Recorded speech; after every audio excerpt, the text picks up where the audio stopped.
중국과 일본의 관계가 걷잡을 수 없이 냉각되고 있습니다. 중국은 일본의 독도 영유권 주장과 관련해서 악성 언행이라고 비판했습니다.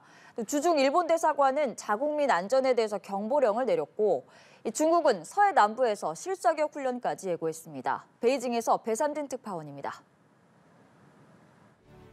중일 갈등 고조 후 중국을 찾은 가나이 마사야키 일본 외무성국장. 다카이치 총리의 대만 개입 발언의 수습 차원이지만 중국은 일본이 중국 인민의 공분을 야기했다며 다시 한번 항의하는 한편 강경 기조를 늦추지 않았습니다.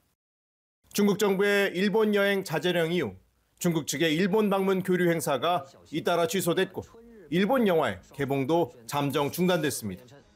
남아공에서 열리는 G20 정상회의에서 리장 총리와 다카이치 총리의 회담 가능성도 일축했습니다. 言论严重违背中日4个政治文件精神，从根本上损害中日关系政治基础。 중국은 도쿄와 오키나와 문제까지 꺼내며 공세 수위를 높이고 있습니다. 마오 대변인은 일본의 독도 영유권 주장에 대한 질의에 일본의 악성 언행이 주변 국가의 경계와 불만, 항의를 유발하고 있다고 답했습니다. 중국 관영 매체는 류큐가 일본이 아니라는 오키나와 출신 평화활동가를 인터뷰하기도 했습니다. 일본 내 군국주의 반대 여론에 불을 지피는 이중 전략인데 중국은 일본 섬에서 약 870km 떨어진 황해 남부에서 8일간 실사격 훈련에 돌입했습니다. Because in the event of a war between China and Japan, Japanese military presence in Okinawa will certainly be targeted, which means devastation for Okinawa. 중일 관계가 악화되면서 중국 주재 일본 대사관은 현지 체류 일본인을 상대로 안전에 대한 주의를 당부하고 나섰습니다. 이런 가운데 중국은 트럼프 정부 출범 이후 처음으로 미국이 대만에 5천억 원 규모의 무기를 판매하자 하나의 중국 원칙 위반이자 내정 간섭이라며 반발했습니다. 베이징에서 남뉴스TV 배삼진입니다.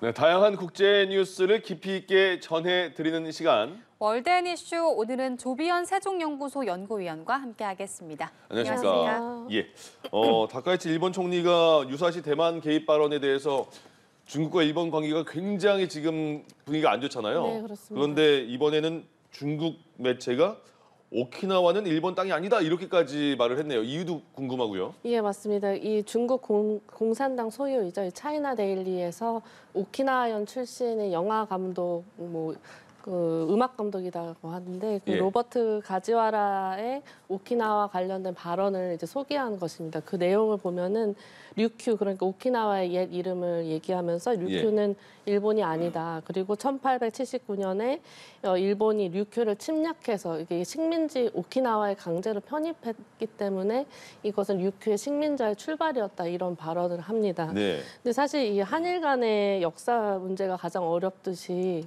중일 간에도 다양한 그런 문제들이 있습니다. 그래서 시진핑 주석 같은 경우에는 원래부터 임기 초반부터 중화민족주의의 부흥을 얘기하면서 그 중국 공산당의 어떠한 정당성 같은 것을 항일 전쟁 그리고 반제국주의, 반식민주의 이런 것을 굉장히 강조를 해왔습니다. 그렇다 보니까 이 오키나와에 대한 부분도 어떻게 보면 이 일본의 그런 역사적 수정주의라든지 이 식민주의 역사 그리고 전후 책임 이것을 굉장히 강조하는 중국의 기본 기조하고 굉장히 맞닿아 있습니다. 그리고 반면에 다카이치 총리 같은 경우에는 이제 전후 체제에서 탈피한 일본, 더 이상 차지하지 않는 그 일본의 정상화를 얘기하는 가장 상징적인 인물이어서 사실 이 오키나와 문제는 오래된 문제이기도 하고 예견된 문제인 것은 맞습니다. 그런데 아무래도 이렇게 수면에 있었던 문제가 이번 다카이치 총리의 대만 관련 발언으로 인해서 이제 외교적 공방만이 아니라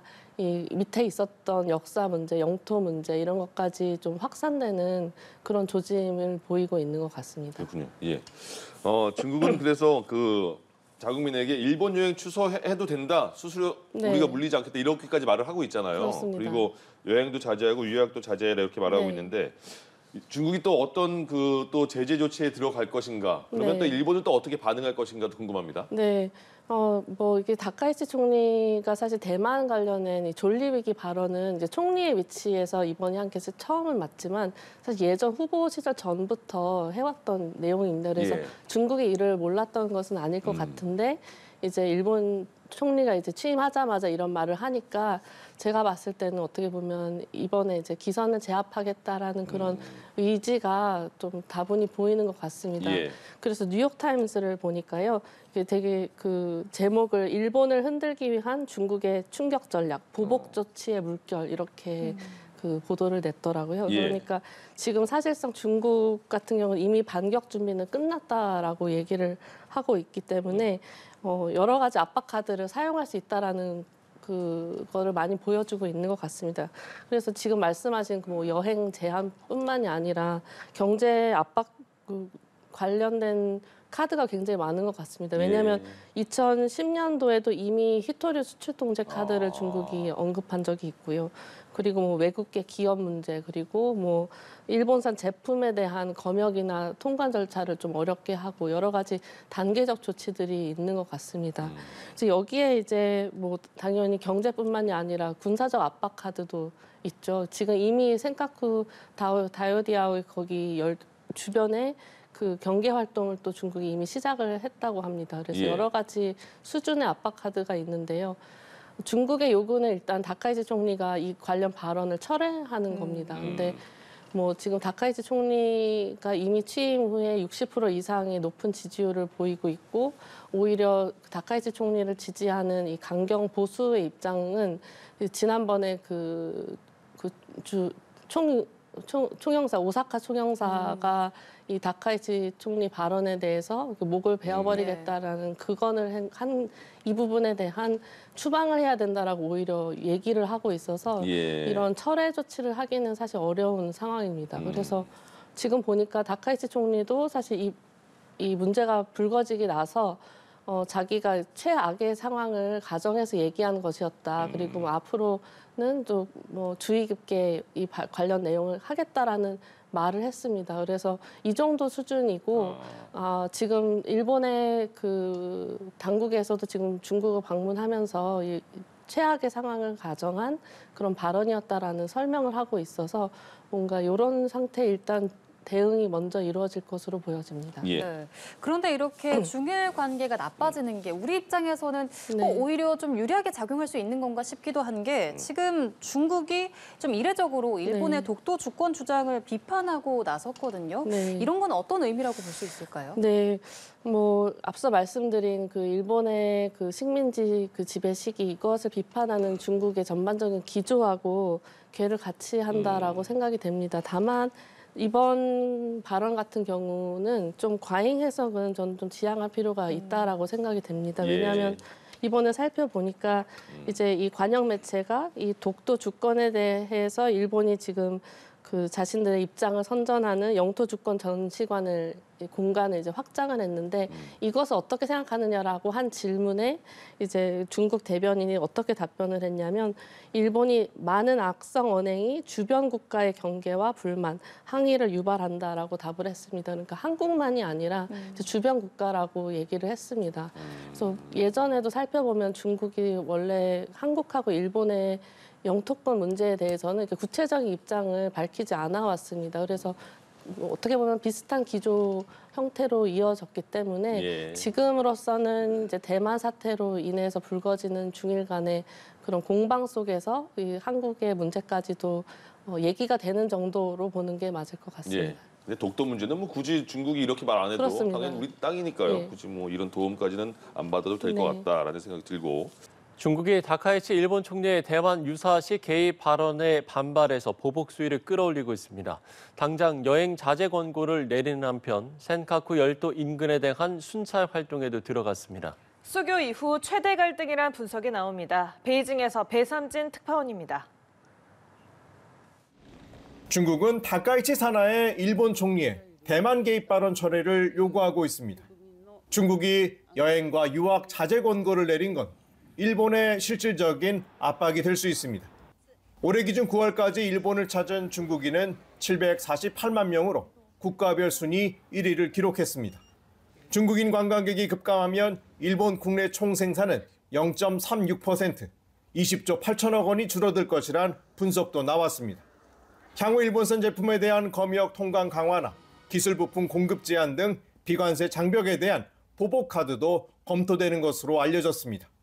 과거 히토류 수출 제한과 단체 관광 중단 등 전례가 있었던 만큼 중국이 경제적 압박 수위를 높일 수 있습니다. 针对日本首相高市早苗的涉台错误言论，中方已经并将继续向日方提出严正交涉和强烈抗议。 센가쿠 열도 다오이다오 주변 해역에서의 긴장감도 높아지고 있습니다.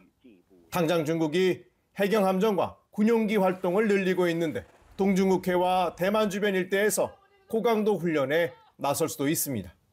甚至武力介入台海局势，必将在中国人民解放军的铜墙铁壁面前碰得头破血流。 전문가들은 중국이 저비용 정치적 제재부터 단계적으로 시행할 가능성이 있다고 보는데 향후 수산물 수입 제한 강화 여부가 핵심 지표가 될 수 있습니다. 중일 수교 이후 53년 만에 최악의 갈등 국면이란 분석 속에 중국이 어떤 추가 조치를 선택하느냐에 따라 중일 관계는 다시 급격한 긴장 국면으로 진입할 수 있다는 전망입니다. 베이징의 사람뉴스TV 배삼진입니다. 중국 관영 매체가 다카이치 사나이 일본 총리의 대만 유사시 개입 발언에 연일 공세 수위를 높이고 있습니다. 관영 중국 중앙TV의 소셜미디어 계정 위위안탄티에는 어제 게시물에서 중국 정부가 실질적 반격 준비를 마쳤다는 신호를 발신한다고 썼습니다. 그러면서 최근 중국이 모든 후과는 일본이 져야 한다고 한다든지 반드시 정면 공격을 가할 것이라는 표현을 쓰고 있다는 점을 근거로 들었습니다. 아울러 이 매체는 중국의 대응 수단으로 대일본 제재와 양국 정부 간 교류 중단을 꼽았습니다. 중국 외교부가 다카이치 사나이 일본 총리의 유사시 대만 개입 발언을 문제 삼으며 현지 시간 14일 가나스기 겐지 주중 일본 대사를 초치했습니다. 손웨이둥 중국 외교부 부부장은 다카이치의 대만 관련 발언은 중국 내정에 난폭하게 간섭한 것이라며 절대 용납하지 않겠다고 강조했습니다. 우장하오 주일 중국 대사도 같은 날 후나코시 다케이로 일본 외무성 사무차관을 만나 다카이치 총리의 관련 발언에 대해 공식 항의했습니다. 앞서 다카이치 총리는 지난 7일 대만 유사시는 일본이 집단 자위권을 행사할 수 있는 사태에 해당할 수 있다고 언급해 파장이 일었습니다. 이에 중국은 연일 고강도 비난을 쏟아내고 있으나 다카이치 총리는 발언을 철회할 생각이 없다고 밝힌 바 있습니다. 다카이치 사나이의 일본 총리가 대만 유사시 일본이 집단 자위권을 행사할 수도 있다고 언급한 데 대해 일본 주재 중국 외교관이 극단적인 막말을 퍼부었습니다. 쉐쥔 주 오사카 중국 총영사는 지난 8일 자신의 SNS에 다카이치 총리 발언과 관련해 제멋대로 끼어든 더러운 목은 순간의 망설임도 없이 베어버릴 수밖에 없다고 적었다 삭제했습니다. 이튿날인 9일에도 일본의 일부 머리 나쁜 정치인이 선택하려는 죽음의 길이라고 적어 다카이치 총리를 비난했습니다. 다카이치 총리는 철회할 생각은 없다면서도 특별한 경우를 상정했던 것이며 앞으로 명확히 말하는 것에 신중히 하겠다고 강조했습니다.